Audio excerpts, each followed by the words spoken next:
সকাল থেকে ব্যস্ততা। 6 দিন পরে শুটিং শুরু হলো কোণে দেখা আলোর। কাজে ফিরেই কি বললেন লাজু। শুক্রবার সকাল 8টা থেকে ছিল কল টাইম। গত 7 দিন ধরে যে সময়ের অপেক্ষায় ছিলেন শিল্পীরা। কোণে দেখা আলোর শুটিংয়ে ফিরে খুশি সবাই।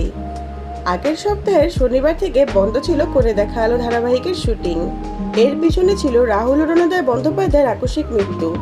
আর্টিস্ট ফোরাম এবং চ্যানেলের বৈঠকের মাধ্যমে শর্ত সাপেক্ষে কাজ শুরু করার সিদ্ধান্ত নেওয়া হয়। সেই মতো শুক্রবার ভারতলক্ষ্মী পিকচার্সের পরিবেশ ছিল একেবারে অন্যরকম। চেনা ব্যস্ততা যেন ফিরে এসেছে। শুক্রবার সকাল 8টা থেকে ছিল কল টাইম। গত 7 দিন ধরে যে সময়ের অপেক্ষায় ছিলেন শিল্পীরা।